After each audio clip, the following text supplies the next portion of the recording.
እንዴት ነህ ጓደኛዬ? ምን ነው የደካከመ ትመስላለህ? ሰላም አይደለህም እንዴ? ምን እባክህ፣ ዛሬ ግብር ለመክፈል ገቢዎች ሄጄ ስንት ሰዓት ተሰልፌ ተራ ሳይደርሰኝ ለነገ ተብሎ ይኸው ተመልሼ መጣሁ። ይሄማ ቀላል ነው። መፍትሄው እኮ ተገኝቷል። ምን አይነት መፍትሄ?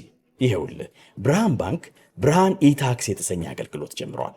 ይህ አገልግሎት ከገቢዎች ሚኒስቴር ጋር በመተባበር የሚሰጥ አገልግሎት ስለሆነ የግብርህን የገቢዎች ሰነድ ቁጥር በመያዝ ከዚያ የብርሃን ባንክ ደንበኛ ከሆንክ ከፈለግ በሞባይል ባንክ አገልግሎት አሊያም በብርሃን ኢንተርኔት ባንክ አገልግሎት ግብርህን መክፈል ትችላለህ። የባንኩ ደንበኛ ካልሆንክ ደግሞ ወደ ቀረበ የብርሃን ባንክ ቅርንጫፍ ሄደህ ግብርህን መክፈል ነው። ዋው! ይሄማ ትልቅ የምስራች ነው። ቀኔን ነው ያበራኸው። አዎ፣ በብርሃን ባንክ ኢታክስ የግብር ክፍያ አገልግሎት ከረጃጅም ሰልፍ ድነው በፈለጉት ሰዓት በማንኛውም ቦታ ሆነው ግብርዎን መክፈል ይችላሉ። ብርሃን ኢታክስ ፈጣን የግብር መክፈያ አማራጭ። ብርሃን ባንክ እንደ ስማችን ብርሃን ነው ስራችን።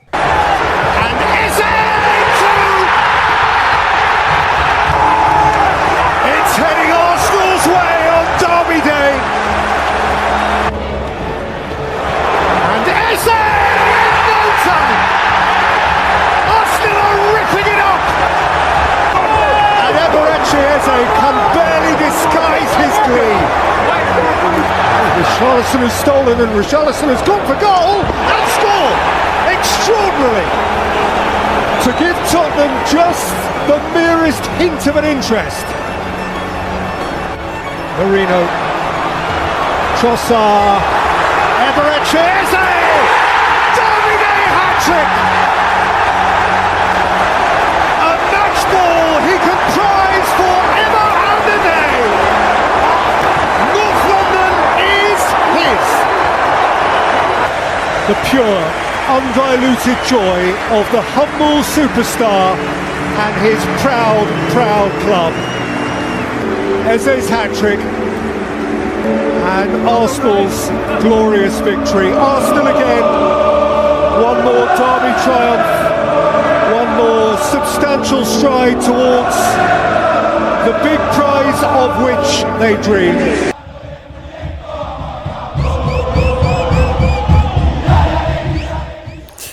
ቀደም ሲል እንግዲህ ሰማነው ትናንትና ምሽት በኤምሬትስ የተደረገውን ጨዋታ ነው። የፒተር ድሩሪን ድምጽ እናንሳው። ይህንን ጉዳይ ኤቤሬቺ ኤዜ ሃትሪክ የሰራበት ጨዋታ ነበረ። አርሰናል ፍጹም ዶሚኔት ያደረገውና በቶተናም በኩል ፉክክር ያልነበረው ጨዋታ እንደነበረ ተመልክተናል። እንግዲህ አስደናቂ ግቦችን ተመልክተናል። ኢቭን በቶተናም በኩል የተመለከትነው የሪቻርልሰን ግብን ጨምሮ ኤቤሬቺ ኤዜ ያስቆጠራቸው ሶስቱም ግቦች በጣም አስደናቂ ነበሩ። እንግዲህ ሃትሪክ ሲሰራ በጣም ባማሩ ጎሎች ነው ሃትሪክ የሰራው። እናንሳው ይህንን ጉዳይ ለሱ የተለየ ምሽት ነው። ምክንያቱም በታሪክ እንግዲህ ከትልቁ ተቀናቃኛቸው ከቶተናም ጋር ተጫውተው ነው ሃትሪክ መስራት የቻለው። ግን ደግሞ አርሰናል የሊቨርፑል የማንቸስተር ሲቲን መሸነፍም ነጥብ መጣልም የተጠቀመበት ሳምንት ነበረ። እናንሳው ይሄንን ጉዳይ።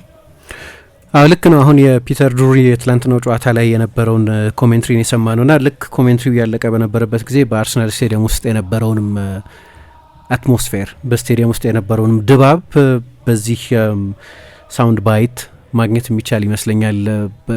እኔ ለአርቴታ ከምሰጣቸው ትልልቅ ክሬዲቶች መካከል አንደኛው በስቴዲየም ውስጥ ያለውን የድጋፍ ሙቀት በሱም በደጋፊዎቹ ብቻ ሳይሆን በሱም ምክንያት በጣም የሚያስደንቅ ድባብ ያለበት ሆኗል። አርሰናል በሃይብሪ ይጫወት በነበረበት ጊዜ ሳይቀር ሃይብሪ ላይብረሪ እንደዚህ ይባል ነበር። ጸጥ ያለ ነው ቡድኑ። ታላላቅ ድሎችን ያሳካ በነበረበት ጊዜ በጣም የተጋጣሚ ቡድኖች የሚፈሩት አይነት ተመልካቾች ለሜዳው በጣም ቅርብ የሆኑበት ትንሽ ግን ኳሊቲ ስቴዲየም ብዙ ታሪክ የተሰራበት ስቴዲየም ነው። 93 ዓመት የተጠቀመበት ስቴዲየም ነው። ሃይብሪ ግን ሁልጊዜም የአትሞስፌር ጥያቄ የሚነሳበት ነው። ኤምሬትስ ጋር ደግሞ አርሰናል ወደዛኛው አሁን ወዳለው ዘመናዊ ስቴዲየም የዛሬ 20 ዓመት ገደማ ሲጓዝ የስቴዲየም ዋጋ በጣም ውድ ሆነና ወጣቶች የማይገቡበት ወይም ወጣት አይገባም እንኳ ባይባል ግን በሚፈለገው መጠን የወጣት የድጋፍ ትኩሳት የሌለበት ሆነና የበለጠ ቱሪስቶች ወይም ደግሞ ከፍ ያለ የኑሮ መደብ ላይ ያሉ ሰዎች የአመት ቲኬት መግዛት የሚችሉ ሰዎች ነገር ግን ወጣቶች ያልሆኑ የወጣቶች አይነት ተመሳሳይ የድጋፍ ግለት መስጠት የማይችሉ ናቸው ስቴዲየም ውስጥ የሚገቡት። ስለዚህ ስቴዲየሙ በጣም በራድ ነው ይባል ነበር። በመጨረሻዎቹ ጥቂት ዓመታት ደግሞ በአርሰን ቬንገር ጉዳይ ላይ ባለ አለመስማማት የተነሳም እንደዚሁ ሚኬል አርቴታ ይህንን ቦታ በጣም የሚያስደንቅ ድባብ ያለው ስፍራ እንዲሆን አድርጎታል እና ትላንትና ጨዋታው ከመጀመሩ በፊት አንድ ትልቅ ቲፎ አሳይተው ነበር የአርሰናል ደጋፊዎች። በእንግሊዝ ስቴዲየሞች እንዲህ አይነት ቲፎ ማየት የተለመደ አይደለም። በማርሴይ ወይ በሌሎች ትልልቅ የአውሮፓ ስቴዲየሞች እንዲህ አይነት ትልልቅ ቲፎዎችን ማየት ነው የተለመደው እና ትላንትና ከጨዋታው በፊትም ጭምር ስቴዲየም ውስጥ ነው። የሰሜን ለንደን ደርቢ ነው። ስለዚህ ለአርሰናልና በዙሪያው ላሉ በሰሜን ለንደን በኢስሊንግተን በምን ላሉ ለሁለቱም ክለቦች ደጋፊዎች የአመቱ ትልቅ ጨዋታ ይሄኛው ነው። ስለዚህ ስቴዲየሙ ከወትሮ በተለየ በጣም በሚያስደንቅ ድባብ ብናስተውለው የሚያስገርም አይደለም፣ ግን ወደ ሌላ ደረጃ ከፍ አድርገውታል። ግን መልእክትም ማስተላለፍ ደግሞ ፈልገዋል።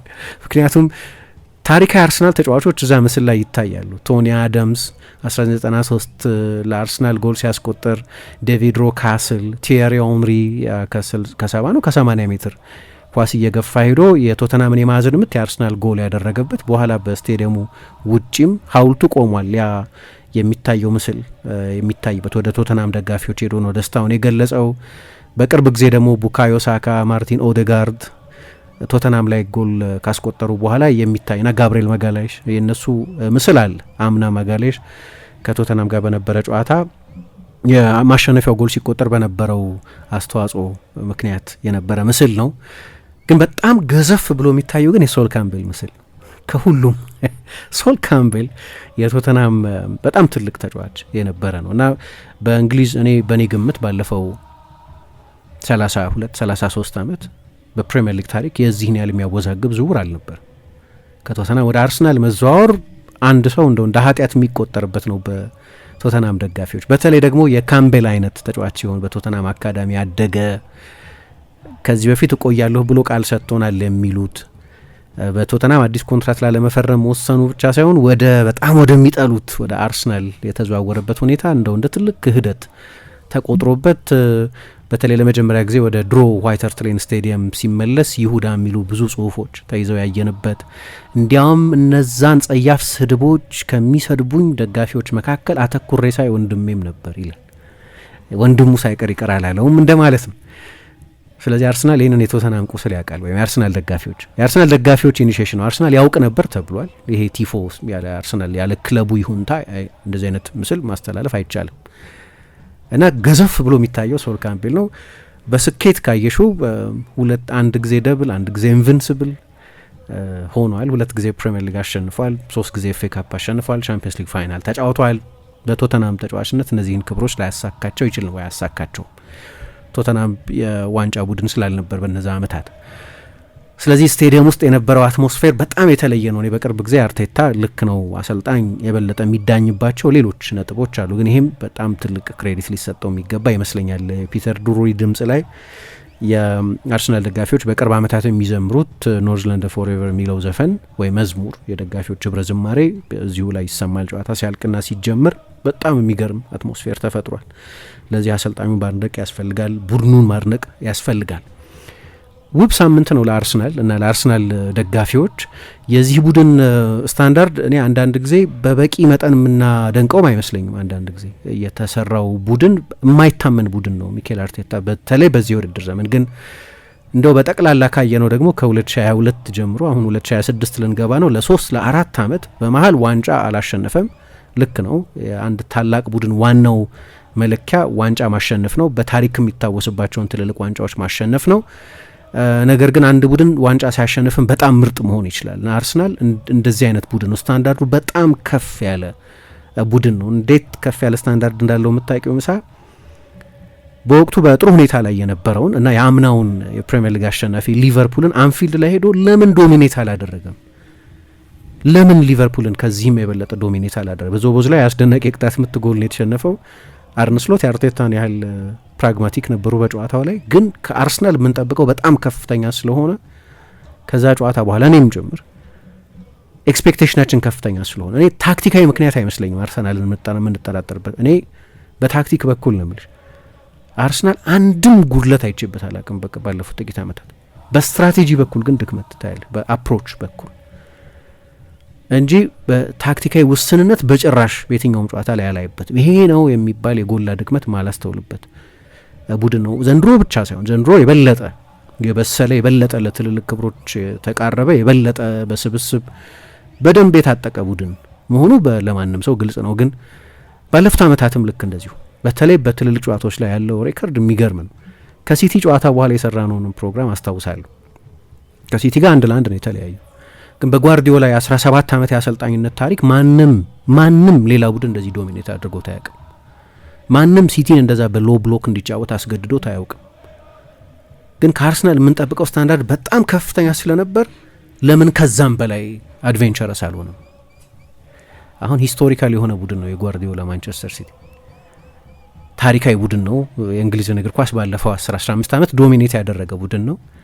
ግን ባለፉት ዓመታት አርሰናል ባስቀመጠው ኤክስፔክቴሽን የተነሳ ሊቨርፑልን አንፊልድ ላይ ይህንን ታሪካዊ የጓርዲዮላን ቡድን ለምን ዶሚኔት አላደረገም የሚል ትችት ሳይቀር የሚሰነዘርበት አይነት ቡድን ነው። ትላንትና ቶተንሃም በእነዚህ ተርታ የሚጠቀስ ቡድን አይደለም። ግን የአርቴታ የትልልቅ ጨዋታዎች ሬከርድ አስደናቂ ሆኖ እንደገና ቀጥሏል። ባለፉት 28 ጨዋታዎች ከቢግ ሲክስ ቡድኖች ጋር ባደረጋቸው ያለፉት 28 ጨዋታዎች አንድ ጊዜ ብቻ ነው የተሸነፈው እና አሁን ስትሰኙ ይገርማል። ይሄ ያም ሽንፈት በአንፊልድ በዶሚኒክ ዞቦዝ ላይ ምንም ልታደርጊው በማትች አስደናቂ ቅጣት ምት ጎል ነው የተሸነፈው።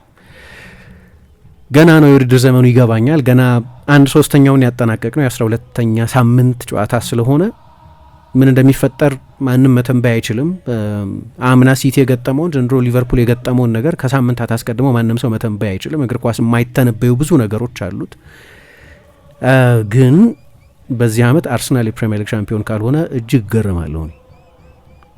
ከአርሰናል የተሻለ ቡድን የለም። እሱ ዲቤትም ጉዳይ አይደለም። አሁን የሜንታሊቲ የምናምን ጉዳይ ካልሆነ በስተቀር በኳሊቲ፣ በስብስብ ጥራት፣ በኮቺንግ፣ በቡድኑ በተገነባበት ሁኔታ፣ በኮንሲስተንሲው፣ በቡድኑ እድሜና ብስለት፣ በሁለቱም ባላንስ ከዚህ የሚሻል ቡድን ያለ አይመስለኝም።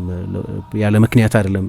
በፕሪሚየር ሊግ ዋናት ላይ ከቼልሲ በ6 ከሊቨርፑል በ11 ከሲቲ በ7 ነጥብ ርቆ የተቀመጠው። የትላንትናውን ጨዋታ አርሰናል ሲያደርግ እኔ በአውሮፓም ነው በአውሮፓም በዚህ የውድድር ዘመን አሁን ያው ባለፈው የውድድር ዘመን ፓሪስ ሳን ጀርማ በዚህ ጊዜ ለምሳሌ ጥሩ አልነበረም። በዚህ ጊዜ አካባቢ በቻምፒየንስ ሊግ ወደ ሁለተኛው ዙር ስለማለፉ እንኳን አናውቅም ነበር። በሁለተኛው የውድድር ዘመን አጋማሽ ብዙ ያደነቅነውን ቡድን አየን። እግር ኳስ እንደዚህ ነው። አንዳንድ ጊዜ አንድ የሆኑ ወራት ላይ በጣም መጥፎ ልትሆኝ ትችላለሽ፣ ሁለተኛው የውድድር ዘመን አጋማሽ ላይ ፍጹም የተለየ ቡድን ልናይ እንችላለን። ስለዚህ ለሱ የሆነ ቦታ መተው አለብን። አሁን 12ኛው ሳምንት ላይ ነው ያለነው። 38 ጨዋታ ነው የፕሪሚየር ሊግ ሲዝን። ስለዚህ ብዙ ጨዋታዎች 26 ጨዋታዎች ይቀራሉ። ግን አሁን በምናያቸው ምልክቶች በአውሮፓም በፕሪሚየር ሊግም በዚህ ዓመት የአውሮፓ ምርጡ የፕሪሚየር ሊግ ምርጡ ቡድን ሊባል የሚያስችል አይነት ብቃት ነው እያሳያለው። ሚኒክ እዚህ ኮንቨርሴሽን ውስጥ አለ። ባየር ሚኒክ በድጋሚ በዚህ ሳምንት 6-2 ፍራይቡርግን አሸንፏል። ግን የሚኒክን ሁልጊዜ የቡንደስሊጋ ካቪያት አለ። ቡንደስሊጋ የፕሪሚየር ሊግን ያህል ከፍተኛ ፉክክር ያለበት ሊግ አይደለም እና ትላንት ቶተንሃምን ሲገጥም አርሰናል ያለ ቁጥር 1 የመጀመሪያ ተመራጭ 9 ቁጥሩ፣ ያለ ሁለተኛ ተመራጭ አጥቂው፣ ያለ ሶስተኛ ተመራጭ አጥቂው ነው ጨዋታውን ያደረገው። ዮኬሬስ፣ ሃቨርትዝ እና ጄሱስ ያለ ቁጥር 1 የአርሰናል ክሬቲቭ ተጫዋች ያለ ማርቲን ኦዴጋርድ የቡድኑ አንበልም ነው ጨዋታውን ያደረገው። የቡድኑ በጣም ዶሚናንት የሆነውን የመሀል ተከላካይ በቀደም እንዴት ነው የሚወጡት እያልን ፕሮግራም ሰርተን ነበር። ኮንሰርኑ ትክክል ነበር። በጣም ጥሩ የውድድር ዘመን እያሳለፈ የነበረ ተጫዋች ስለሆነ እሱንም ሳይዙ ነው ጨዋታውን ያደረጉት። ስለዚህ ያለ ሜን ክሬቲቭ ተጫዋቹ ያለ ቁጥር 1 ቁጥር 2 ቁጥር 3 ተመራጭ አጥቂዎቹ ያለ ሜቢ አርሰናል ምርጡ ተከላካይ ሜቢ በዚህ የውድድር ዘመን ምርጡ የፕሪሚየር ሊግ ተከላካይ ነበር። ማርቲኔሊ፣ ማድዌኬ ለትላንትናው ጨዋታ ደርሰዋል። ማድዌኬ ተቀይሮ ገብቶ ተጫውቷል። ግን ገና ከጉዳት የተመለሱ ተጫዋቾች ናቸው። ያለ እነዚህ ተጫዋቾች ነው ጨዋታውን ያደረገው። አምና ጉዳት በጣም ከባድ ችግር የፈጠረ የአርሰናል ኮንሰርን ነበር። ግን በዚህ የውድድር ዘመን ያለ እነዚህ ወሳኝ ተጫዋቾች ሳይቀር የትላንትናውን አይነት ፐርፎርማንስ ማሳየት የሚችል ቡድን ተሰርቷል። ቶተንሃም ደግሞ ልክ ነው። በቀደም ሳነሳ እንደነበር የቶተንሃም ደጋፊዎች ቶተንሃም በቃ እንዲህ አይነት የፍልስፍና ጫፎች ላይ ያለ ነው። የቶተንሃም አይደንቲቲ ምን እንደሆነ ለማወቅ በጣም ያስቸግራል። ከፖቼቲኖ በስተቀር የጋራ መስማማት ያለበት አሰልጣኝ በቅርብ ዓመታት አላየሁም። የተወሰኑ ጊዜያት ሃሪ ሬድናፕ ግን ምንድነው ቶተንሃም ለምን የሚጫወተው ስታይሉ ምንድን ነው? በሞሪኞና በፖስቴኮግሉ ወይ በኮንቴና በፖስቴኮግሉ ጫፍ ወይ ሞሪኞ፣ ኑኖ ኤስፔሪቶ ሳንቶ፣ ቶማስ ፍራንክ አይነት የበለጠ ፕራግማቲክ አሰልጣኞች በአንድ ረድፍ፣ በሌላ በኩል ቢል ኒኮልሰን፣ ፖቼቲኖ፣ አንጅ ፖስቴኮግሉ አይነት ደግሞ በጣም የማጥቃት አሰልጣኞች እና የሆነ መሀል ቤት የሌለው አይነት በኤክስትሪሞች የተያዘ ነው። ስለዚህ ፖስቴኮግሉም ላይ ተቃውሞ ነበር፣ ቶማስ ፍራንኩም ላይ ተቃውሞ አለ። ስለዚህ የቶተናም ደጋፊዎች ቡድናቸው አሁንም እንኳን ከትላንትናው ሽንፈት በኋላ እንኳን ከቶፕ 4 በ2 ነጥብ ብቻ አንሰው ቢሆንም ያሉት ፎል ስቴብል ይባላል። የሆነ ቡድን የሆነ ቦታ ላይ ይቀመጣል፣ ግን እውነት አይደለም። እዛ ቦታ ላይ መቀመጡ ሰስቴይነብል እንዳልሆነ ታውቂያለሽ። ቶተናም እንደዛ ነው የነበረው። ግን አንድ ጥሩ ነገር ካለው ከሜዳ ውጭ ያለው ሬከርድ በጣም ግሩም ነበር። እስከ ትላንትናው ጨዋታ አንደኛ አልተሸነፈም ነበር እስከ ትላንትና ጨዋታ ድረስ። ሁለተኛ ቡድኖች ከሜዳ ውጭ ባገኙት ነጥብ ብቻ ቴብል ብትሰሪ ቶተናም አንደኛ ነበር በፕሪሚየር ሊግ እስከ ትላንትናው ጨዋታ ድረስ። ሜቢ ከትላንትናው ጨዋታ በኋላ የሚቀየር አይመስለኝም ይሄ ትላንትና ቢሸነፍን እስከዛች ቅጽበት ድረስ። ምክንያቱም በዚህ ሳምንት ሌሎቹም ቡድኖች ሲቲ አይነት ቡድኖችም ከሜዳቸው ውጪ ስለተረቱ ማለት ነው። ከነዛ አሁን ይህን ካቪያት ከሰጠው በኋላ ጨዋታው ሲያልቅ ደግሞ በአርሰናልና በቶተናም መካከል የነበረው ልዩነት እና ያለው ልዩነት አሁን የ4-1 ልዩነት ብቻ አይመስልም። ከዛም የሚሰፋ የ11 ነጥብ ልዩነት ብቻ አይመስልም። 11 ነጥብ ልዩነት አለ በቴብሉ ላይ፣ ከዛም የሚሰፋ ነው የሚመስለው። ፍጹም የተለያየ ደረጃ ያላቸው ቡድኖች ናቸው።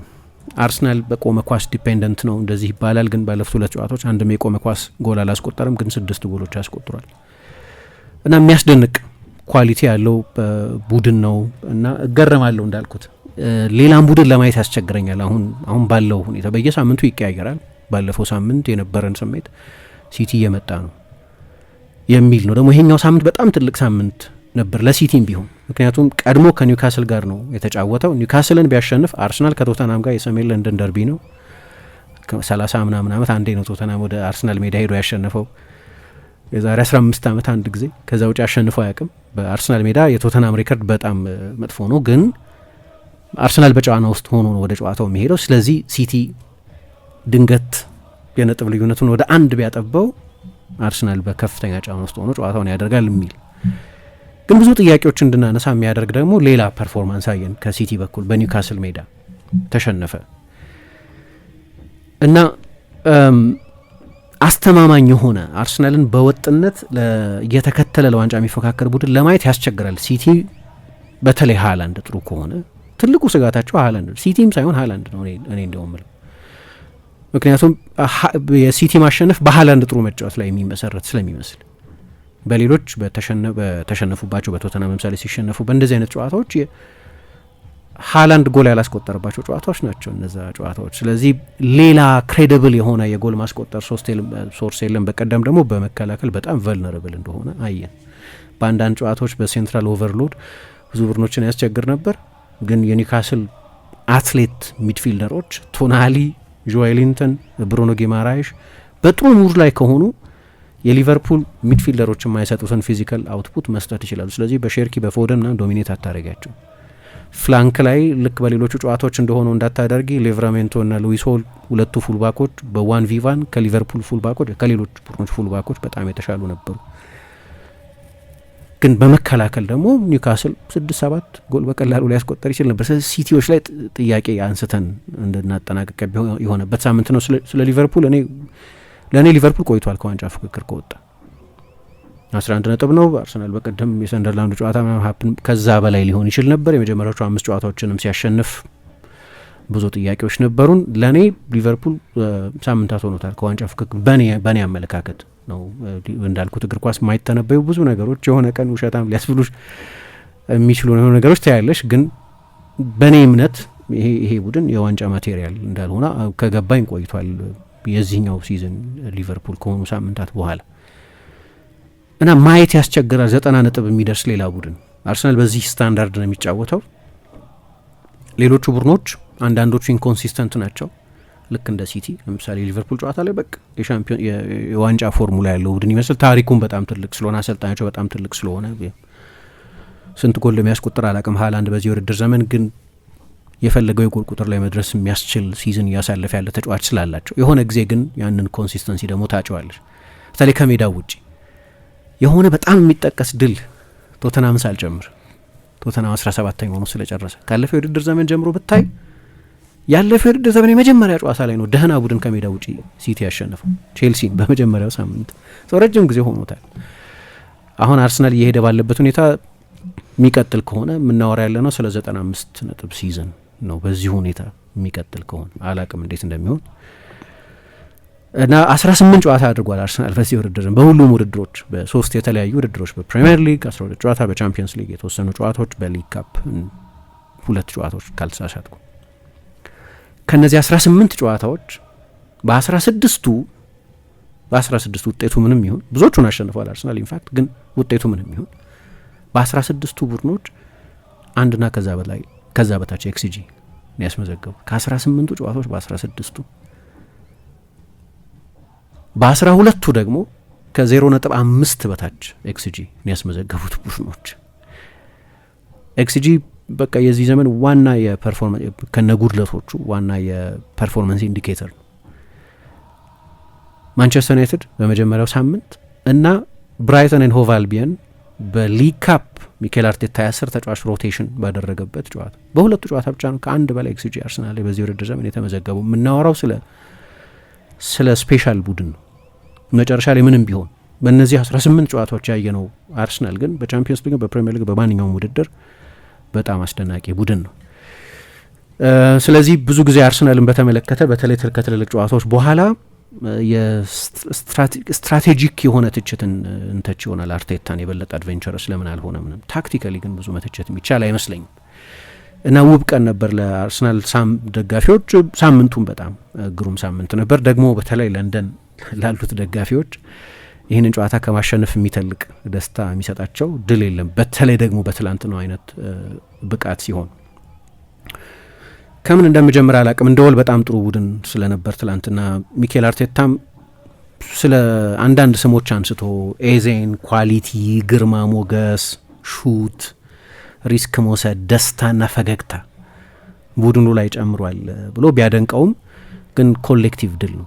ቅድም ለዚህ ነው ያልነበሩ ተጫዋቾች ነበሩ ትላንትና እገሌ ስላልነበር ነው ለማለትም አሁን አይመችም። በጣም ጥሩ ስብስብ ስለሆነ ግን ከኤዜ መጀመር ተገቢ ይመስለኛል። ከጨዋታው በፊት ናሬቲቭ ነበር። ኤዜ እንደምታውቂው ለቶተንሃም ሊፈርም ተስማምቶ ነበር።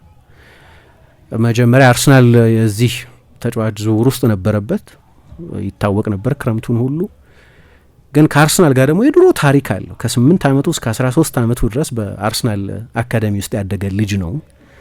ከዚያ በ13 ዓመቱ የአርሰናል የአካዳሚ አሰልጣኞች ይሄ በትልቅ ደረጃ መጫወት የሚያስችል ክህሎት የለውም፣ ፖቴንሻል የለውም ብለው ከአርሰናል እንዲቀንሱት ሆነ። አለቀሰ እዛ ጨዋታ ላይ እዛ ስንብት ላይ።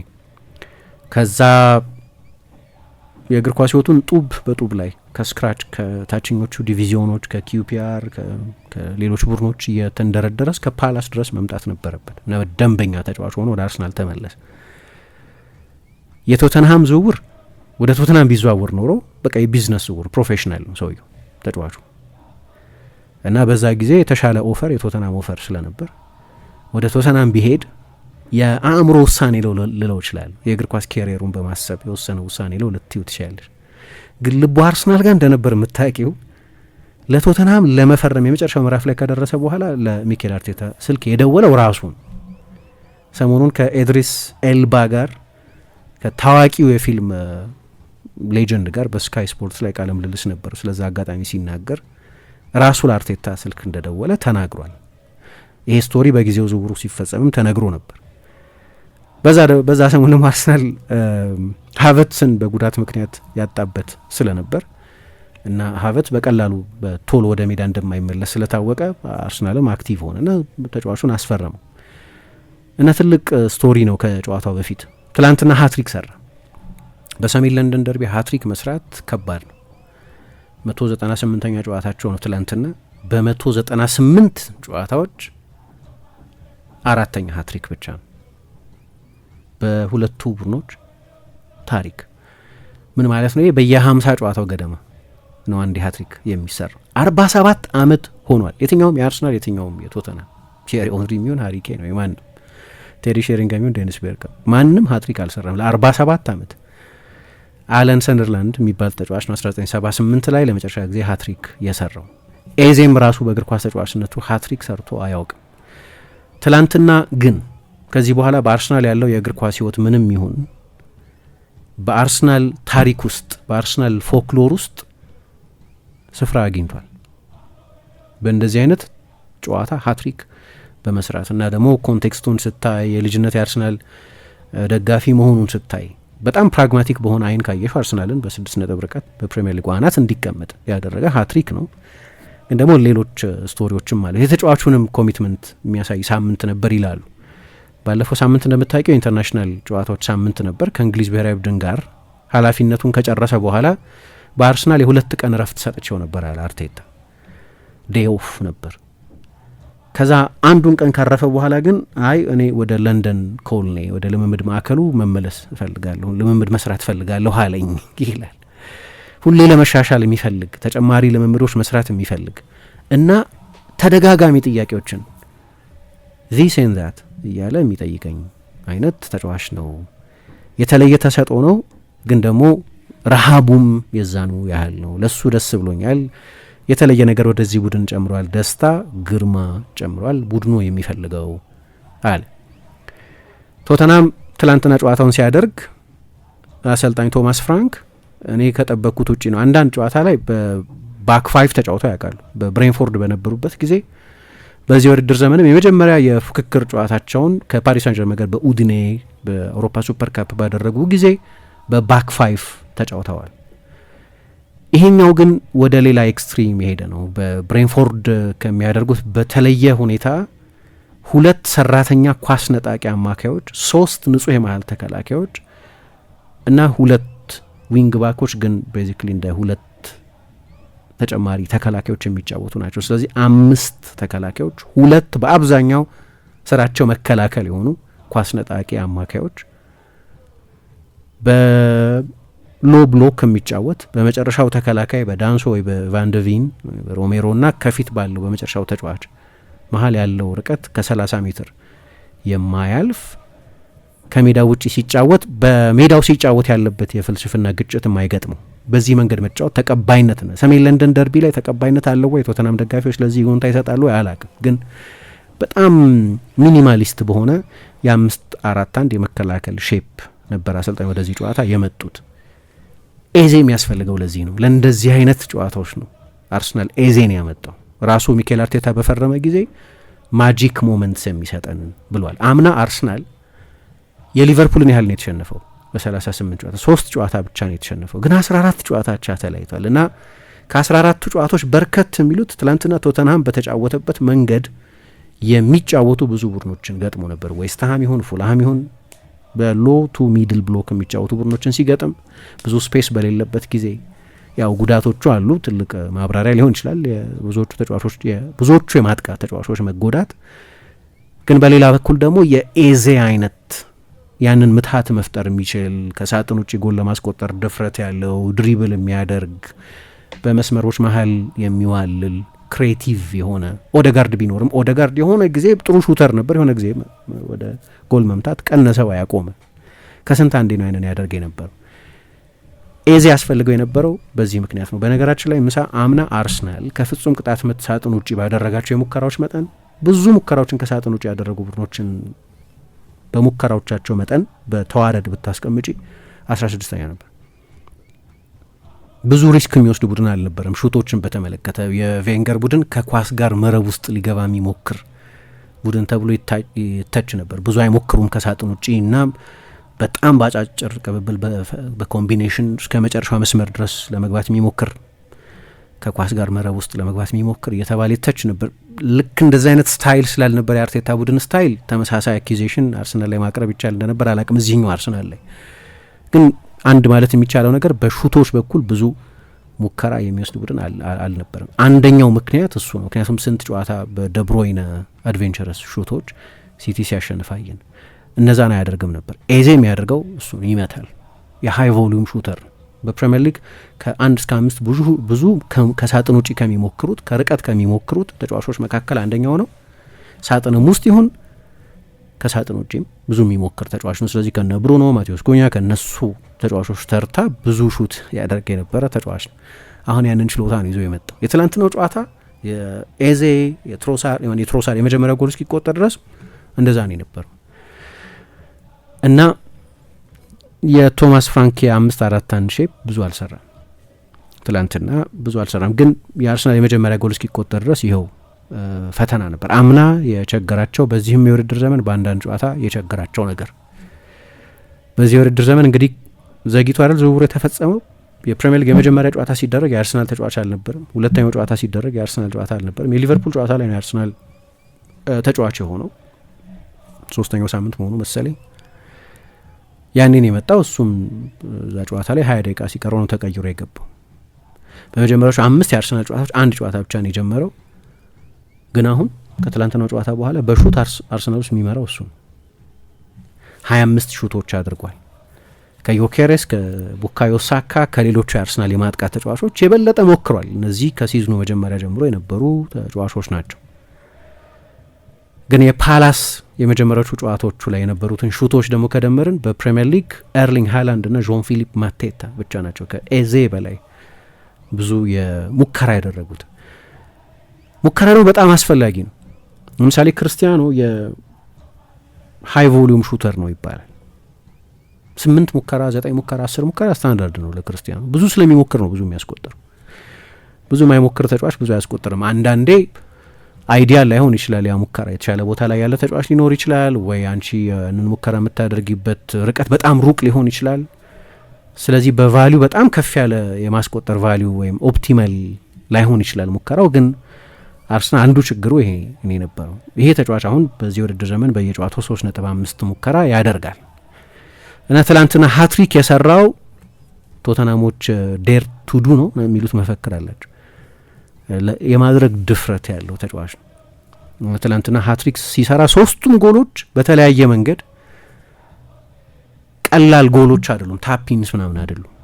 3ቱም ጎሎች የዚህን ተጫዋች ቴክኒክም ግን ከዛ ቦታ ለመሞከር ያለ አድቬንቸርም የሚያሳይ ነው እና ሜቢ መጨረሻ ላይ አርሰናል ከፕሪሚየር ሊግ ዋንጫ ጋር ከረጅም ጊዜ ጥበቃ በኋላ ከታረቀ የዜ መምጣት በጣም ቁልፍ ተርኒንግ ፖይንት ሊሆን ይችላል።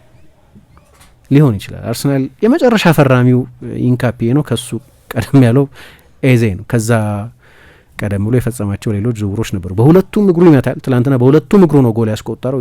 አጨራረሶቹ የተለያዩ ናቸው። በሁለቱም እግሩ አንደኛው በቀኝ አንደኛው በግራ ጎል የተቆጠሩት ጎሎች የውስጠኛውን እግር በመጠቀም ያስቆጠራቸው ናቸው። አንደኛው በጥፊ ነገር የተቆጠረ ጎል ነው እና በቴክኒክ ለፓላስ ብዙ እንዲህ አይነት ጎሎች ሲያስቆጠር አይተናል። ከዚህ በፊትም ወደ አርሰናል ከመጣበት ጊዜም ጀምሮ ትልልቅ ፐርፎርም ፓላስ ላይ ያስቆጠረውን ጎል ወይም እንደ ኳርተር ባክ ለማርቲኔሊ ከሲቲ በሲቲ ጨዋታ ላይ ያቀበለው ጎል ነበር። እንዲህ አይነት ሞመንቶች ውስጥ ነበር። ግን ትላንትና ይሄ ይፋ አናውንስመንት መጥቻለሁ የሚል መልእክት ያስተላለፈበት ፐርፎርማንስን ነው ያሳየው።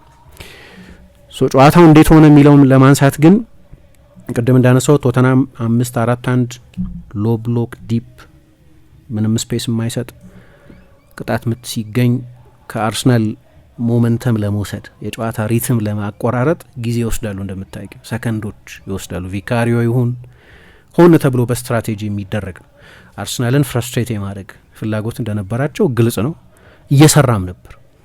የመጀመሪያው 3 ደቂቃ አካባቢ ይኸው ኤዜ እነሱ ስኩፕ የሚሉት በቶተናም የተከላካይ መስመር ጀርባ አንድ ድንቅ ኳስ ከጀርባ ጥሎ አየር ላይ እንዳለ በግማሽ ቮሊ ነበር ራይስ ወደ ጎል የሞከረው እና በግሩም ሁኔታ ቪካሪዮ ያንን ሙከራ አዳነ። ግን ከዛ እስከ ትሮሳር ጎል ድረስ አርሰናል በቂ የጎል እድሎች የፈጠረ አልነበረም። የኳስ ቁጥጥር ብልጫ፣ የቴሪቶሪ ብልጫ፣ ኢንቴንሲቲ የነበረውም ቢሆን ግን ቶተንሃም አርሰናል ንጹህ የጎል እድሎችን እንዳይፈጠር በማድረግ በኩል ያ ባክ ፋይፍ እነዛ 2 ሰራተኛ አማካዮች በጣም ወደ ኋላ ሪትሪት የሚያደርጉት ሪቻርልሰን ንጹህ አጥቂ የላቸውም። ሪቻርልሰን ንጹህ አጥቂ ነው ብዬ አላስብም እና ኩዱስ ወደ ኋላ ሪትሪት ያደርጋሉ። እና አንዳንድ ጊዜ ደግሞ የመጨረሻው መስመር 5 ብቻ አይሆንም። ቤንታንኩር፣ ጆ ፓሊኛ ወደ ኋላ ይመለሳል። ስለዚህ አንዳንዴ 6 አንዳንዴ 7 ይሆናል እና እንዲህ አይነት ቡድን ላይ ግልጽ የጎል ዕድል መፍጠር በጣም አስቸጋሪ ነው፣ በጣም አስቸጋሪ ነው። ግን አንድ ያደረገው ነገር እኔ አርቴታ በዚህ ዓመት ምናልባት ቡድኑ ላይ ጨመረው የሚመስለኝ ስዊች ማድረግ ነው በተደጋጋሚ። ለዚህ የሚሆን ተጫዋች መሰለኝ ፒየሮ ኢንካፒ በተደጋጋሚ ጨዋታ ይገለብጣል። ስለዚህ ድንገት የአርሰናል የክንፍ ተጫዋች ቡካዮ ሳካ ወይም የአርሰናል የመስመር ተከላካይ ዩሬን ቲምበር ያለማቋረጥ የቶተናም ዊንግ ባኮች ላይ ናቸው፣ መውጣት አይችሉም። ስለዚህ ዊድዝ አያገኙም። የቶተናም ማጥቃት አውትሌት የለውም፣ መውጫ የለውም። እዛው ፒን ተደርገዋል። 5ቱ ፍላት 5 ነው የሚሆነው፣ ከራሳቸው የሜዳ ክፍል አይወጡ። ስለዚህ እነሱን ፍላት 5 አደረግሻቸው ማለት ሁለቱ ተጨማሪ 6 ቁጥሮችም በጣም ወደ ተከላካዮቹ ተጠግተው ነው የሚጫወቱት። በዛ ሁኔታ ምንም አይነት ቴሪቶሪ ከአርሰናል መውሰድ አይችሉም። የቶተናም አጫወት ብዙ የሜዳ ስፍራ ለአርሰናል መተውን የሚጠይቅ ነው። ግን አርሰናልም ተጨማሪ ማስገደጃ መሳሪያዎች ደግሞ ነበሩት። ግን ንጹህ የጎል ዕድሎች የፈጠረ አልነበረም። እንዴት አደረገ የሚለው ወሳኝ ነው። እንግዲህ አሁን እንዳነሳሁት ከጎሉ መቆጠርም በፊት በተለይ ደግሞ ልክ እንደዚህ አይነት ኮምፓክት የሆነ ቅርጽ ይዞ የሚጫወት ቡድን ውስጥ ትንንሾቹን ሳጥኖች ማግኘት ነው አስቸጋሪ። ሊትል ቦክስስ ወይም ስሞል ቦክስስ ወይም ኦፕን ፖኬት የሚሏቸው አሉ። እነሱን ማግኘት ነው በጣም አስቸጋሪ የሚሆነው በመስመሮች መሀል ይባላል። ግን ትላንትና በአርሰናል የሚድፊልድ ትራያንግል ነው የነበረው። ምክንያቱም ካላፊዮሪም ወደ መሀል ብዙ ጊዜ ይገባል፣ 3ቱን አማካዮች ይቀላቀላል ማለት ነው፣ ኤዜን፣ ራይስን እና ዙቢሜንዲን። ስለዚህ ሚድፊልድ ትራያንግል ይሰራሉ። ብዙ ጊዜ የቁጥር ብልጫ ይወስዱባቸዋል። ከዛ ደግሞ ሁሌም ሳካን በአንድ ሰው የማቆም ፍርሃት አለ፣ ምክንያቱም እንደገና ኦቨርላፕ ያደርጋል ቲምበር። ስለዚህ ለዴስቲኒ ኡዶጊ ተጨማሪ ቁጥር ለመስጠት አንደኛው አማካይ ይወጣል፣ ብዙ ጊዜ ፓሊኛ፣ አንዳንድ ጊዜም ቤንታንኩር። እና አርሰናል ስፔሶች ማግኘት ጀምሮ ነበር ጎሉ ከመቆጠሩ በፊት። ሳካ ደግሞ ልክ ቲምበር ኦቨርላፕ ሲያደርግ በኡዶጊና በሚኪ ቫንደቪን መካከል ያለችውን ሀፍ ስፔስ ማጥቃት ይጀምራል። ስለዚህ ሚኪ ቫንደቪንንም ወደ ጎን መውጣት አይችልም፣ ምክንያቱም የሳካ ዲያጎናል ሩጫ የበለጠ ወደ ሳጥን እንዲሰበሰብ ያደርገዋል። ስለዚህ እየወጣ ብዙ ጃምፕ የሚያደርግ ተጫዋች ነው ይታወቃል ሚኪ ቫንደቪን፣ ግን ያንን ማድረግ አይችልም። ትናንትና አርሰናል በሙሉ ፒን አድርጓቸዋል። ከኳስ ጋር ፍላጎትም የነበራቸው አይመስለኝም ከኋላ እየተጫወቱ ለመውጣት። በስንት ሰከንድ ውስጥ መልሶ እንደሚቀማቸው አላቅም። ቶተና ምንም አይነት ጥረት በሚያደርግበት ጊዜ በደቂቃዎች ውስጥ ነው አርሰናል በደቂቃዎች በሰከንድ ውስጥ ነው አርሰናል ኳስ መልሶ የቀማቸው የነበረው። ፒፒዲው በጣም ከፍተኛ ነበር፣ ፓስስ ፐር ዲፌንሲቭ አክሽን የሚባለው። የመጀመሪያው አጋማሽ ሲጠናቀቅ አርሰናል 67% ፖሴሽን ነበረው። ቶተንሃም አንድ ሙከራ አላደረገም፣ ኢላማውን የጠበቀም ያልጠበቀም አንድም ትልቅ የጎል ዕድል አልፈጠረም። በአርሰናል ሳጥን ውስጥ 2 ጊዜ ብቻ ነው ኳስ የነካው። ሁለቱም ከግብ ጠባቂው የቆመ ኳስ ለመግጨት ወደ ሳጥን የገባው ኬቨን ዳንሶ ያሸነፋቸው። ስለዚህ ብልጫው ይሄ ነው የሚባል አይደለም ተብሎ ብቻ የሚብራራ በጣም ከፍተኛ ልዩነት ነው የነበረው። ጎሉ ቢቆጠርም ባይቆጠርም ግን አርሰናል እነዛን ስፔሶች ማግኘት ጀመረ። ሁለተኛው ግን እኔ ከሌሎቹ ጨዋታዎችም የበለጠ ለኤዜ ፍሪደም የሰጠው ይመስለኛል። አንዱ ክርክር የነበረው አንዳንድ ሰው ይፈራል እንደምታውቂው፣ ልክ እንደ ጃክ ግሪሊሽ ቢሆንስ? ግሪሊሽ በአስቶን ቪላ የነበረውን ተጫዋች በሲቲ አላየነውም፣ ያንን ማጂኩን ተነጥቋል ለኮንትሮል እግር ኳስ ተብሎ እንደዚህ ይባላል። አሁን ነጻነት አለው። ትላንትና በጣም ከፍተኛ ነጻነት ነበረው። አንደኛው በሚድፊልድ ፒቮት ነው የሚጫወተው። የቶተንሃም ሚድፊልድ ፒቮትና የአርሰናል ሚድፊልድ ፒቮት በተጫዋቾቹ ባህሪ ምክንያት በጣም የተለያየ ቢሆንም ሁለቱም በጥልቅ 6 ቁጥር ነው የተጫወቱት። ግን እነዛ ወርክማን ላይክ ሚድፊልድ ነው፣ የበለጠ ነጣቂዎች ናቸው፣ የበለጠ ሰራተኞች ናቸው። የአርሰናል ተጫዋቾች ግን ያው ራይስ እኔ የበለጠ የሳጥን አማካኝ ነው የምለው። ዙቢሜንዲም እንደ ፓሊኛ አይነት ታክለር አይደለም፣ ዲፕ ላይን ፕሌይ ሜከር ነው። ስለዚህ በባህሪያቸው ሁለቱም ጥልቅ 6 ቁጥሮች ይጠቀማሉ ብንልም ግን በጎ ነገር ለኤዜ አይነቱ ተጫዋች ከሌሎቹም ዓመታት አርሰናል በአንድ ፒቮት ነው ብዙ ጊዜ ይጫወት የነበረው። ራይስ ይመለሳል፣ ስለዚህ 2 ያደርገዋል። አሁን ግን 2 ፒቮት ነው ከመነሻው እና ኤዜ የበለጠ የፈጠራ ነጻነት ኖሮት እንዲጫወት አድርጎታል። ግን አንዳንድ ያየናቸው ነገሮች ነበሩ። ለምሳሌ በአጫጭር ቅብብል ወይ በቆመ ኳስ መከላከልም እኔ ለነገሩ ትላንትና ቶተንሃም በቀላሉ የቆመ ኳስ ጎል እንደማይቆጠርበት ገምቼ ነበር። ምክንያቱም በዚህ በጣም ጎበዝ አሰልጣኝ ናቸው ቶማስ ፍራንክ። ግን አንድሪያስ ጆርጅሰን የድሮ አርሰናል የማንቸስተር ዩናይትድም አምና በአካባቢው የቆመ ኳስ አሰልጣኝ የነበሩት ሰው በአርሰናል ሰርተዋል ለረጅም ጊዜ። በዚህ በጣም የሚደነቁ ባለሙያ ናቸው። እንዲያውም የተለየብኝ በጣም በጥልቅ ብሎክ ነው የአርሰናል የቆመ ኳስ ለመከላከል ይሞክሩ የነበሩት ጂም ቤግሊን ይሄ ነገር ሪስክ አይደለም ወይ? ምክንያቱም አንዴ ከተጨረፈ ጎል ይቆጠራል እንደዚህ እያለ ሲናገር ሰምቸዋል። የአርሰናል የቆመ ኳስን በሚገባ ተቆጣጥረዋል። ግን አንዱ ትልቁ ልዩነት ትላንትና የተጠቀሙት 9 ቁጥር ነው። ሚካኤል ሜሪኖ ዮኬሬስ አልነበረም እንደምታውቂው ምሳ። ዮኬሬስ እና ሜሪኖ ያንን ሮል ፍጹም በተለያየ ሁኔታ ነው ኢንተርፕሬት የሚያደርጉት። ዮኬሬስ ሁሌ ከጀርባ ለመሮጥ የሚሞክር ነው። አይ ቲንክ ከጀርባ የሚደረጉ ሩጫዎችን በማድረግ በፕሪሚየር ሊግ አንደኛ ነው። በተደጋጋሚ ከጀርባ ከተጋጣሚ ቡድን የመከላከል መስመር ኋላ ያለውን ክፍት ቦታ ለማጥቃት በተደጋጋሚ የሚሞክር ስለሆነ የተጋጣሚ ቡድን ወደ ራሱ የሜዳ ክፍል ስትረች ያደርጋል እንላለን፣ ይለጥጠዋል። በተጋጣሚ ቡድን የመጨረሻው የመከላከል መስመርና በጎሉ መሀል ያለው ዲስታንስ በጣም ጠባብ ነው። ስለዚህ ያንን የተጋጣሚ ቡድን ፒን ስለሚያደርግ ወደዛ ስለሚጫነው ለነ ኤዜ ለነ ኦደጋር ሳካ ለሌሎች ተጫዋቾች ከኳስ ጋር ጊዜ ያገኛሉ። ያኛው የተጋጣሚ ቡድን በራሱ ሳጥን እንዲወሰን ይገደዳል እንላለን። ስለዚህ የእሱ ተደጋጋሚ ከጀርባ የሚደረጉ ሩጫዎች ናቸው ለአርሰናል በጣም ትልቅ ጥቅም የሚሰጡት። ጎል ከማስቆጠር ከፕሬሲንግ ሌሎች ችሎታዎቹ እንዳሉ ሆነው ሜሪኖ ግን ሌላ አይነት ተጫዋች ነው። ትላንትና በጣም አስደናቂ የሀሰተኛ 9 ቁጥር ፐርፎርማንስን ያሳየው የአርሰናል አንደኛም ሁለተኛም ሶስተኛም ተመራጭ 9 ቁጥር አይደለም። ጄሱስ ሀቨት እና ዮኬሬስ ቢኖሩ ለአጥቂነትም አናስበውም ጭራሽ። ግን አምና ቻምፒየንስ ሊግ ሴሚፋይናል ድረስ ሲጓዙ በጣም ወሳኝ መሳሪያ ነበር። በሁለቱ የውድድር ዘመን አጋማሽ ብዙ ጎል ማስቆጠሩ ብቻ ሳይሆን ሪያል ማድሪድ ላይ በሁለቱም ጨዋታዎች የነበራቸው ድል ላይ የነበረው ሚና በጣም ከፍተኛ ነው እና ትላንትና ከአርሰናል 4 ጎሎች መካከል በሁለቱ ላይ በጣም የጎላ ተሳትፎ ነበር። አንያ ቅድም ባልኩት ቴክኒክ ነው የቶተናምን የተከላካይ መስመር የሚያልፉ ቺፕ ክሮሶችን መላክ። አሁን ለተጋጣሚ ቡድን ችግሩ ምን መሰለሽ? ሜሪኖ ማርክ አይደረግም። ማርክ ልታደርጊው ከሆነ ቦታሽን ትተሽ ነው የምትወጪው። ሀሰተኛ 9 ቁጥር ነው እና ደግሞ ዝንባሌው መደበኛ ቦታው አማካይ ስለሆነ ወደ ኋላ ስለሚሳብ ለሱ ጠለቅ ያለ ሚና ላይ መጫወት ችግር አይደለም። ለተጋጣሚ ቡድን ግን ሼፕ ያፋልሳል። ስለዚህ ፈተና ውስጥ ነው የምትገቢው። ልከተለው ልቶ ከተከተልሽው ሼፕ ያፋልሳል። ከተውሹ ደግሞ ትላንት እንደሆነው ከኳስ ጋር ጊዜ ያገኛል። ከኳስ ጋር ጊዜ ካገኘ አደጋ መፍጠር የሚችል ደግሞ ተጫዋች ነው። ልክ እንደ ኦዴጋርድ እንደ ኤዜ ወይ እንደ ዋኔሪ አይነት በጣም ክሬቲቭ ተጫዋች ላይሆን ይችላል፣ ግን በጣም ኮምፒተንት አማካይ ነው። አሁን ቶተናም እሱ ወደ ኋላ በተመለሰበት ጊዜ እዛ አይነት ዳይሌማ ውስጥ እዛ አይነት ግራ መጋባት ውስጥ የነበረ ይመስለኛል። ከዮኬሬስ የሚለይ የሚሻል ላይሆን ይችላል፣ የሚለይ ግን ካራክተሪስቲክስ አለ። ድሮፕ አደረገ ወደ ኋላ፣ ግን እሱ ብቸኛው እዛ ጋር ያደረገው ሙቭመንት ብቻ አልነበርም። ብዙ ጊዜ አይነን ያደርግ ነበር። ድሮፕ ያደርጋል፣ ይመለሳል።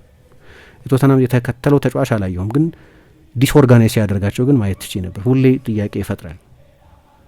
ትራክ ላይ አድርገው ወይስ ቦታ ላይ ልቆይ የሚል ጥያቄ የተጋጣሚ ቡድን የተከላካይ ማይንድሴት ላይ ይፈጥራል። የእሱ ወደ ኋላ ድሮፕ ማድረግ ግን አንደኛ አንትሬሰብል ነው፣ ትሬስ አታደርጊውም። ሁለተኛ ኤዜ ሜሪኖ ትቶት የሚሄደውን ስፔስ ለማጥቃት እድል ነበር። ሁለተኛው ጎል ሲቆጠር ለምሳሌ ኦልሞስት ሳጥኑ ጫፍ ላይ ነው የነበረው። የራይስ እንደመጣ በዛ ሁኔታ ኳሱን ኮንትሮልና ፓስ ማድረግ የሚገርም ነው፣ ግን ያንን ስፔስም የሚያገኘው በአንድ በኩል በሜሪኖ ሙቭመንት ምክንያት። ስለዚህ አርሰናል ቶተናም ስትራክቸር በጣም አስቸጋሪ ሆኖ የመጀመሪያው 30 ደቂቃ ላይ በጣም ንጹህ የጎል እድል ለመፍጠር ቢቸግረውም ግን የትሮሳር ጎል የተቆጠረው በሜሪኖ ፎልስ ናይን ሆኖ መጫወት የተነሳና የእሱ አይነት ተጫዋች ደግሞ ሀቨትም የሚሰጣቸው የነበረው ጥቅም እንዲህ አይነት ጥቅም ነው፣ ወይ ለሊቨርፑል ቦቢ ፈርሚኖ ይሰጥ የነበረው ጥቅም እንዲህ አይነት ጥቅም ነው። ትሮሳር ደግሞ ኢንቴሊጀንት ተጫዋች ነው።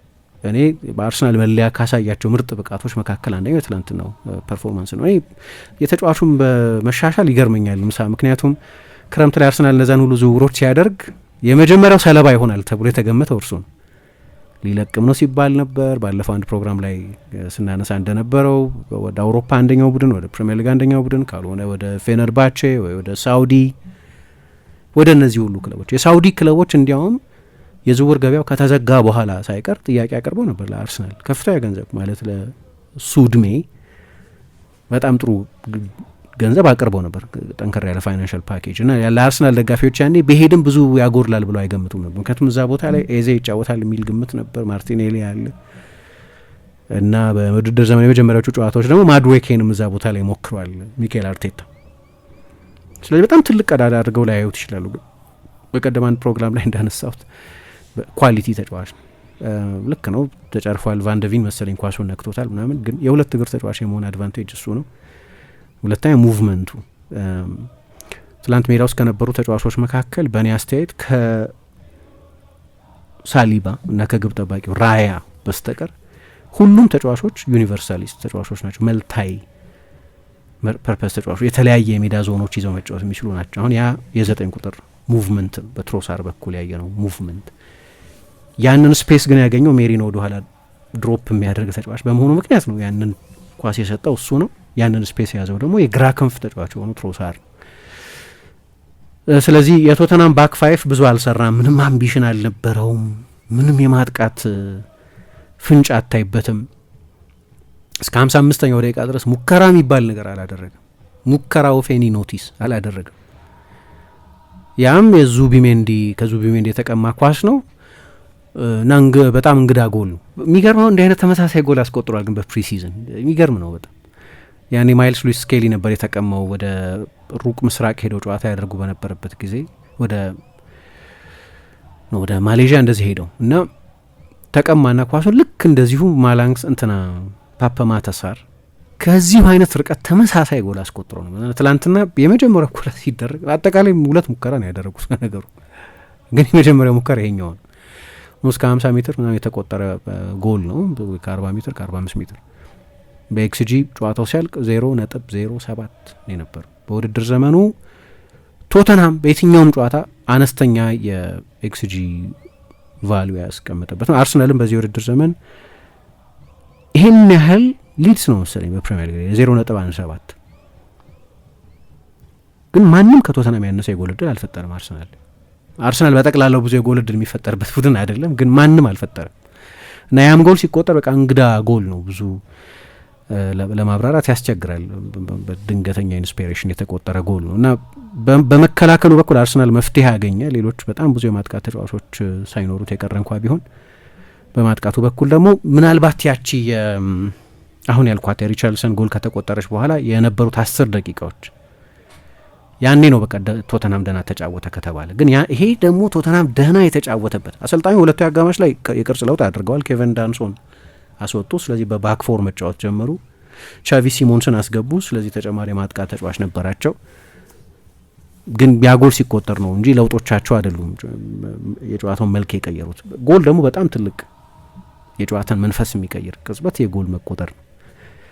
ከዛ በኋላ የነበረው 10 ደቂቃ ላይ ቶተናም ወደ ጨዋታው የሚመለስ ይመስል ነበር። ኢንትረስቲንግ የሆነ የነበረው ቀጥሎ ጎል የሚያስቆጥረው ቡድን የጨዋታውን ሁኔታ የጨዋታውን ስፒሪት ሊቀይረው ይችል ነበር። ቶተናም ሌላ ጎል አላስቆጠረም። በቂም ጎል የሚያስቆጥርባቸው አጋጣሚዎች አልነበሩም። ግን ጥያቄው አሁን ኦኬ መጫወት ይችላል ማለት ነው ቶተናም። የዛ 10 ደቂቃ ውስጥ ያየነው ቶተናም ያ ላይሰንስ ቢሰጠው ኖሮ መጫወት ይችላል ማለት ነው። ግን በአንድ ወይ በሌላ ምክንያት አሰልጣኙ የበለጠ በጣም ዲፌንሲቭ የበለጠ ፕራግማቲክ የሆነ የጨዋታ አቀራረብ ነበር የመረጡት እና አራተኛው የኤዜ ጎል ሲቆጠር ጨዋታው አለቀ ማለት ነው። እዚህ ጎል ላይ ትሮሳር ነው ኳሱን የሰጠው፣ ግን ከዛ በፊት ደግሞ ሜሪኖ ነው ወደ ስፔስ ያንን ኳስ የተጫወተ። አሁንም ሌላ ድሮፕ የማድረግ ጥቅም ነው። አምናት አስታውሻለሁ ሳንቲያጎ ቤርናቤው ላይ ለሳካም ለማርቲኔሊም ለነዛ 2 ጎሎች የመጨረሻዎቹን ኳሶች የሰጠው እሱ። ሁለቱም ተመሳሳይ ፓተርን ነበራቸው። ድሮፕ ያደርጋል። ስለዚህ 2 ክንፎች እሱ የሚተውን ቫኬት የሚያደርገውን ስፔስ ያጠቃሉ። እሱ ደግሞ ለእነዚሁ ተጫዋቾች እነዛን ፓሶች መስጠት ይችላል። እንዳልኩት የኦዴጋርድ ነው የዜን ያህል ክሬቲቭ ተጫዋች ላይሆን ይችላል፣ ግን በቂ ችሎታ ያለው የስፔን ብሔራዊ ቡድን ብዙ ጨዋታዎችን የሚሞክር ተጫዋች፣ ታክቲካሊ በጣም ኢንትረስቲንግ ተጫዋች ስለሚመስለኝ ነው። ግን እንደ ፐርፎርማንስ ቲምበር አንድ ሰው ከአሽራፍ ሀኪሚ የአውሮፓ ምርጡ ፉልባክ ነው ይለዋል ሲለው ሰምቻለሁ። አይ ቲንክ መጥፎ አስተያየት አይደለም። በፕሪሚየር ሊግ ነው ሪስ ጄምስ ወጥ ሆኖ የሚጫወት ከሆነ ወደ ፕራይሙ የሚመለስ ከሆነ ሪስ ጄምስ በጣም አስደናቂ ፉልባክ መሆኑን አምናለሁ። ግን ከዛ በስተቀር ሌላ አእምሮ ላይ የሚመጣ ሌላ ፉልባክ የለም። አሁን በጣም የሚደንቅ የውድድር ዘመን ነው እያሳለፈ ያለው።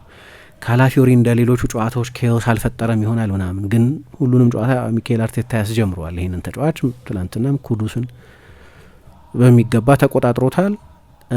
ኢንካፒዬ ፒየሮ ኢንካፒዬ እንግዲህ አሁን በትላንትናው አይነት ጨዋታ ኢንካፒን መገምገም በጣም ያስቸግረኛል። የቶተናም ማጥቃት እንደዚህ ጥርስ የለሽ ሆኖ ተጫዋቹን መገምገም ያስቸግረኛል። ግን አንድ ለተጫዋቹ የምሰጠው ክሬዲት የጋብርኤልን አለመኖር እንዳስበው አልሆንኩም። የቡንደስሊጋ ሻምፒዮን ነው። በጣም ጥሩ ተከላካይ ነው። ጋብርኤል የሚያሳጣቸው በሌሎች አርሰናል ተጫዋቾች የማይሞሉ ክፍተቶች አሉ። ሜቢ በሌሎች ጨዋታዎች ኖቲስ የምናደርጋቸው፣ ግን በዚህኛው ጨዋታ ላይ በጣም ጥሩ የመጀመሪያ ጨዋታውን ያደ ከዚህ 26 ደቂቃ ብቻ ነው የተጫወተው። በጉዳት ተቸግሮ ነው የውድድር ዘመኑን የጀመረው። ግን ይሄ የአርሰናል ስኳድ በእያንዳንዱ ቦታ ያለውን የተጫዋች ጥራት የሚያሳይ ነው። ለዛ ቦታ ምርጫዎች ነበሩት። ካላፊዮሪን ወደዛ ማስገባት ይችል ነበር። ሞስኬራን እዛ ቦታ ላይ ማጫወት ይችል ነበር። ሞስኬራን በቀኝ በኩል አድርጎ ሳሊባን በፈረንሳይ ሲጫወት እንደምናየው ወደ ግራ ማምጣት ይችል ነበር። ብዙ ምርጫዎች ነበሩት። ኢቨን ቲምበርን ወይም ዋይትን ምናምን ማጫወት ይችላል። እነሱም መደበኛ ቦታቸው የመሀል ተከላካይ ስለሆነ ይሄም ስለ አርሰናል ኳሊቲ፣ ስለ ስብስቡ ጥራት ብዙ ነገር የሚነግረን ይመስለኛል። ስለዚህ እንደ ፐርፎርማንስ የወል ፐርፎርማንስ ልለው እችላለሁ። እኔ ራይስ እያንዳንዷ ፔኒ ትገባዋለች። አርሰናል ለዚህ ተጫዋች የከፈለው 100 ሚሊዮን እያንዳንዱ ማለት የሚገርም ዝውውር ነው። እኔ ለነገሩ በቅርብ ጊዜ አርሰናል የፈጸማቸው ትልልቅ ዝውውሮች በሙሉ ተሳክተዋል። ራይስ ግን በየአመቱ ሌላ ደረጃ ነው ሲዝን ማየው። ይሄ 3ኛ ሲዝኑ ነው የአርሰናል ሲዝኑ። ከመጀመሪያው ሲዝን የአምናው ሲዝን ይሻል ነበር። ከአምናው ሲዝን ደግሞ የዘንድሮ ሲዝን ይሻላል። አሁን የሆነ የአመቱ የፕሪሚየር ሊግ ኮከብ ተጫዋች ምርጫ ይደረግ ቢባል ብዙ ሰው ግምት ከሚሰጣቸው ተጫዋቾች መካከል አንደኛው ነው። አሁን ደግሞ የዙቢሜንዲ መምጣት ሌላ በጣም ቶፕ ክላስ አማካይ አጠገቡ እንዲኖር አድርጎታል። ያለ ኤዜ የሰጠው ኳስ ቴክኒክ ሰዎች አንድ የሚረሱት ሳራይስን ሲባል ወርክሆርስ ነው፣ ዱራሴል ነው፣ በቃ እንደዚህ አርሰናል ተጫዋቾችን ፈረስ ይሉታል። ፈረስ በኮምፕሊም በማድነቅ ነው እንደዛ የሚለው እንደ የፈረስ አይነት ኤነርጂ ያለው ተጫዋች ለማለት። በቴክኒክ በጣም ጥሩ ተጫዋች ነው። ያ ክሮስ ወይ አምና ሪያል ማድሪድ ላይ ያስቆጠራቸው ጎሎች ወይም ብዙ ጎል ያስቆጥራል እንደው አማካይ 6 ቁጥር ሆኖ ለመጣ ተጫዋች በተለይ እሱም በጣም አስደናቂ ነው። እያንዳንዱን ተጫዋች እንዲህ እያልኩ ጥሩ ተጫውተዋል እያልኩ ላደንቅ እችላለሁ። ግን በተለይ ደግሞ ታክቲካሊ የሜሪኖ ሚና ኢንትረስቲንግ ሆኖ አግኝቼዋለሁ። ቅድም ስለ ቲምበር ሳነት አንድ ማለት ማንሳት የፈለኩት ስታት ምን ነበር መሰለሽ? 4 ጊዜ በቶተናም ሳጥን ውስጥ ኳስ ነክቷል እና ከቲምበር ዋይት የትኛው ይሻላል የሚል ክርክር በነበረበት ጊዜ አንዱ ነጥብ የነበረው ቲምበር የዋይትን ያህል አታኪንግ አይደለም የሚል ፉክክር መኖሩ የሚጠቅመው ለዚህ ነው። ከዚህ በፊት እንዳነሳሁት ምሳል ጉድለቱን ያውቃል። ስለዚህ በዛ ሊሚቴሽኑ ምክንያት ቦታውን ማጣት አይፈልግም። ስለዚህ በእርግጠኝነት ማጥቃቱ ላይ በደንብ ለመሻሻል ተግቷል።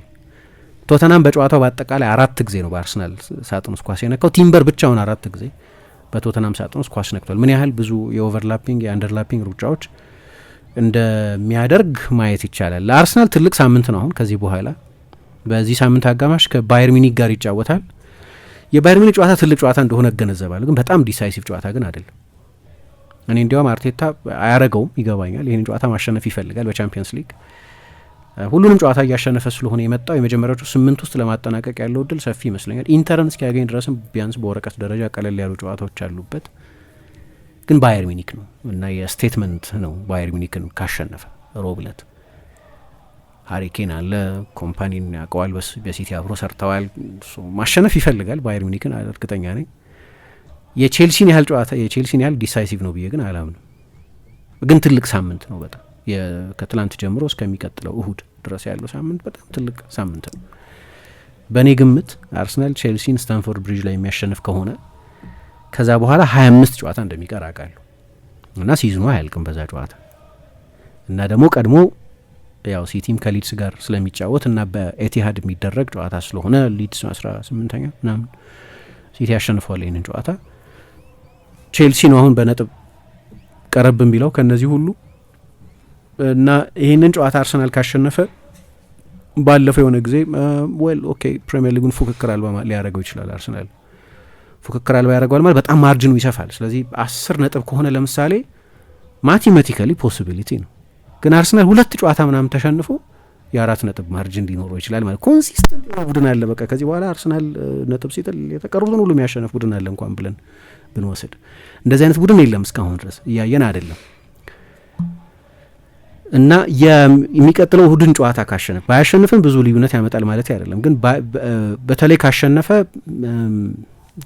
በጣም ትልቅ ርቀት የሚሄድ ይመስለኛል። የዋንጫ ፍክክሩን በተመለከተ የበለጠ ዲፋይኒንግ ሊሆን ይችላል የሚቀጥለው ጨዋታ። ሁለቱ የለንደን ደርቢዎች እንግዲህ ትላንትናን ጨዋታ አሸንፏል። ቀጥሎ ያለው ጨዋታ ደግሞ ሌላ በጣም ወሳኝ ጨዋታ ነው። ያው ቼልሲ በሜዳው ያለው ሪከርድ ብዙ ጥሩ አይደለም እንደምታውቂው። በክሪስታል ፓላስ አቻ ተለያይቷል፣ በሰንደርላንድ ተሸንፏል። ወይ 2 ወይ 3 ጨዋታ ነው ያሸነፈው በሜዳው፣ በቂ አይደለም ግን ደግሞ ጥሩ ሞመንት ላይ ያለ ቡድን ነው። ሁለቱም ከከባባድ የቻምፒየንስ ሊግ ጨዋታ በኋላ ነው ወደዛ የሚሄዱት። አርሰናል ከባየር ሚኒክ ጋር፣ ቼልሲ ደግሞ ቀደም ብሎ ከባርሰሎና ጋር ይጫወታል። ስለዚህ ከባድ የአውሮፓ የቤት ስራ አለባቸው ሁለቱም ቡድኖች። ስለዚህ የእሁዱ ጨዋታ ለአርሰናል የሚለውጠው ብዙ ነገር ላይኖር ይችላል። ካሸነፈ ግን ብዙ የተጋጣሚ ቡድን አሰልጣኞችን የበለጠ ተስፋ ሊያስቆርጥ ይችላል። የዋንጫን ተስፋ በተመለከተ በጣም በጥሩ ሁኔታ ላይ ያለ ቡድን ስለሆነ፣ ስለዚህ ትልቅ ድል ነው። ግሩም ፐርፎርማንስ ነው። እኔ እንዲያውም እንደ ፐርፎርማንስ ተጨማሪ አርሰናል ተጨማሪ ጊር አለው እያልኩ ነበር። የትላንትናው ፐርፎርማንስ 85% ብቃታቸውን ያሳዩበት ነው። ከዚህ በላይ የሚሄዱበት 10-15% ማርጅን ያላቸው ይመስለኛል። ገና የሚመጡ ተጫዋቾች አሉ። ዮኬሬስ የለም እንዳልኩት፣ ኦዴጋርድ የለም፣ ማድዌኬ ተመልሶ መጥቶ ተጫውቷል። ኤዜን በሱ ነው የጀመርኩት፣ ስለዚህ በሱ ልጨርስ።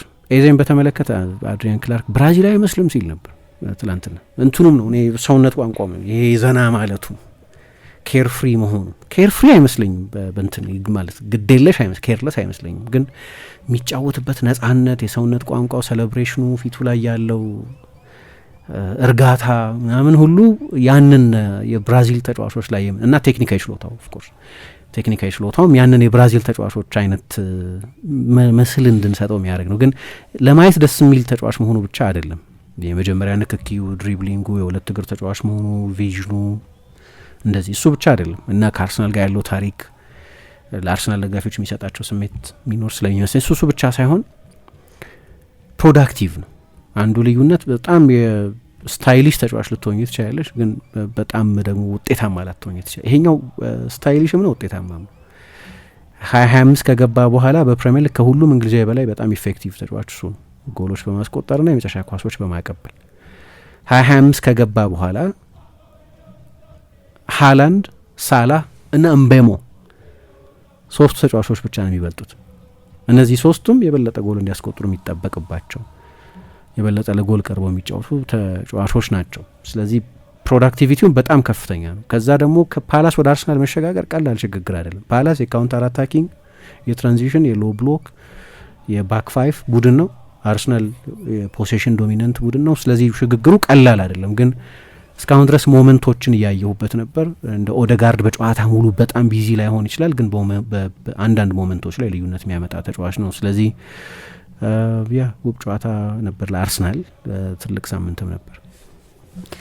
እስኪ ደግሞ የተወሰኑ አድማጮቻችንን አስተያየት እንቀበል። ወደ አቲያር ዘንድሮ እያየን ያለነው አርሰናል ካለፉት ዓመታት በፍጹም የተሻሻለ ነው። ትናንትና ደግሞ ሲታማበት የነበረውን የቆም ኳስ ጥገኝነት ቀርፎ አሳይቶናል። ምሽቱ ያመለሸጋው ኤብረቺዜ ምሽት ቢሆንም ድንቅ እግር ኳስ አሳይቶናል። በእያንዳንዱ ደቂቃ ላይ እንደ አንበሳ ነበር የሚፋለሙት። ቼልሲዎች ጨዋታቸውን ያሸንፉ እንጂ ገና ብዙ የሚቀራቸው ስራዎች አሉ። አሰልጣኙ ራሱ ተጫዋቾቹን ገና ሮቴት አድርጎ አልጨረሰም። ሌላው ነገር ኤንዞ ፈርናንዴስ 8 ቁጥር ላይ ሲሆን መጥፋትና 10 ቁጥር ላይ ሲሆን ደግሞ ደምቆ መታየት እልባት የሚያስፈልገው ጉዳይ ይመስለኛል ብሎናል። አልቲ ሚል አድማጫችን ደግሞ አርሰናል ልዩ ነበር፣ አጫዋቱን ለማንም ይከብዳል። እንደ ቶተናም፣ አትሌቲኮ ማድሪድ ከፍተ ብትጫወት በኦፕን ፕላይ ያፈራርሳል። እንደ አንዳንዶቹ በባስፓርክ አድርገህ ብትጫወት ደግሞ በቆመ ኳስ ያፈራርሳል። ይህ የአርሰናል ታይፕ ነው። አርቴታ ከእንደዚህ አይነት ጌሞች የሚማረው ልክ እንደ ሊቨርፑል አይነት አንዳንድ ጨዋታዎች ላይ ያለውን ኦቨር ፍራት መቀነስ ነው። ያ ጨዋታ እስካሁን ያናደኛል፣ ማሸነፍ ይችል ስለነበር። በተረፈ ግን አርሰናል ዋንጫ ከመብላት የሚያግደው ራሱ አርሰናል ብቻ ነው። ድሮዋንም የጾም መያዣ አድርገናታል ብሎናል። የአምላክ መባ ሚል አድማጫችን የትናንትና አርሰናል ተቾቹን አፍ ነው ያዘጋው። አሁንም ቢሆን ማውራት ባያቆሙም ምክንያታዊ ባልሆነ መንገድ አርሰናል ፍጹማዊ ነገሮችን እየጠበቁ ነው። ነገር ግን አርሰናል ምንም እንኳን በተጫዋቾች ጉዳት ውስጥ እንኳን ቢቆይ አስደናቂ ቡድን ማሳየቱን አላቆመም። ኢዜ በቃ ይችላል፣ ዘንድሮ ዋንጫው የኛ የአርሰናል ብቻና ብቻ ነው ብሎናል። ዴቭ ሚል አድማጫችን አርሰናል ድንቅ ጨዋታ ሳይቶናል። ቶተናምን ረምርሞታል። በጣም ነው ደስ የሚለው አራቱም ጎሎች ከኦፕን ፕሌይ መገኘታቸውና ድህረ ማጋለሽ ጉዳት እንደዚህ አይነት ድንቅ ብቃት ማሳየቱ ነው። የሴት ፒስ ጥገኛ ነው ለሚሉት በቂ መልስ ሰጥቷል። ኤዜ ተፈቶ እንደተለቀቀ ፈረስ ሜዳው ሞልቶት ነው ያደረው። ትሮሳርድ ግን እንደ አዲስ እየጎመራ ያለ ድንቅ ተጫዋች ነው። አርቴታ ኮንትሮል ቢቀንስ አርሰናል በአስተኛ 9 ቁጥር ሲጫወት የተሻለ ይመስለኛል። ሳምንቱ ድንቅ ነው። በተለይ ሲቲ ስለ ጣሊያን ጥገኝነታቸውም አሁን ይታያል። እንደኔ ቼልሲ ለዋንጫ ለመፎካከር ዝግጁ ቡድን አይመስለኝም። ምናልባት ኮል ፓልመር ከነብቃቱ ካልተመለሰላቸው ዘንድሮ በርቀት መድፉ ዋንጫውን ያነሰዋል ብሎናል። ቢኒ አፍሮ ሚል አድማጫችን ሳምንቱ ለኛ ጥሩ ነበር። የሊቨርፑል ሌስቲ ሽንፈት ጮቤ የሚያስረግጥ ነበረ። ቶማስ ፍራንክ ስለ ኤዜ ሲጠየቅ ማነዚ ያላቀውም ነበር ያለው። ሀትሪክ ሰርቶ ራሱን በሚገባ አስተዋውቁታል። ትናንትና ዶሯ እኛን አግዝፋ ራሷን አሳንሳ ነበር ወደ ሜዳ የገባቸው። 541 ፎርሜሽን ጥሩ አድርገን በልተናታል። የትሮሳርድ ጎል እስኪቆጠር ድረስ ጨዋታው ለገለልተኛ ደጋፊ ደባሪ ነበር። ቶተናም ጨዋቱ ኳስ እግራቸው ሲገባ የሚያደርጉትን አያውቁም ነበር። በስነስርዓት ፕሬስ እንኳን አያደርጉም ነበረ። ጎሉ እስኪቆጠር በመከላከሉ ግን ጥሩ ነበሩ። ችግሩ ግን አልዘለቀም። ሜሪኖ ግን ምን አይነት አሲስት ነው ያደረገው? ትሮሳርድ ግሩም ኮንትሮል፣ የሚያስደንቅ አጨራረስ ነው። አሁን ላይ አርሰናል ጎል ሲቆጠርበት ደጋፊዎቹ በጣም መበሳጨት ጀምረናል። ክሊንሺት ስለምንጠብቅ ነው የዋንጫ ቡድን መሆናችንን ግን እያሳየን ሊጉን በ6 ነጥብ እየመራን እንገኛለን ብሎናል። እንዴት ነህ ጓደኛዬ? ምን ነው የደካከመ ትመስላለህ። ሰላም አይደለህም እንዴ? ምን እባክህ፣ ዛሬ ግብር ለመክፈል ገቢዎች ሄጄ ስንት ሰዓት ተሰልፌ ተራ ሳይደርሰኝ ለነገ ተብሎ ይኸው ተመልሼ መጣሁ። ይሄማ ቀላል ነው። መፍትሄው እኮ ተገኝቷል። ምን አይነት መፍትሄ? ይኸውልህ ብርሃን ባንክ ብርሃን ኢታክስ የተሰኘ አገልግሎት ጀምሯል። ይህ አገልግሎት ከገቢዎች ሚኒስቴር ጋር በመተባበር የሚሰጥ አገልግሎት ስለሆነ የግብርህን የገቢዎች ሰነድ ቁጥር በመያዝ ከዚያ የብርሃን ባንክ ደንበኛ ከሆንክ ከፈለግ በሞባይል ባንክ አገልግሎት አሊያም በብርሃን ኢንተርኔት ባንክ አገልግሎት ግብርህን መክፈል ትችላለህ። የባንኩ ደንበኛ ካልሆንክ ደግሞ ወደ ቀረበ የብርሃን ባንክ ቅርንጫፍ ሄደህ ግብርን መክፈል ነው። ዋው! ይሄማ ትልቅ የምስራች ነው። ቀኔን ያበራኸው። አዎ፣ በብርሃን ባንክ ኢታክስ የግብር ክፍያ አገልግሎት ከረጃጅም ሰልፍ ድነው በፈለጉት ሰዓት በማንኛውም ቦታ ሆነው ግብሮን መክፈል ይችላሉ። ብርሃን ኢታክስ ፈጣን የግብር መክፈያ አማራጭ። ብርሃን ባንክ እንደ ስማችን ብርሃን ነው ስራችን።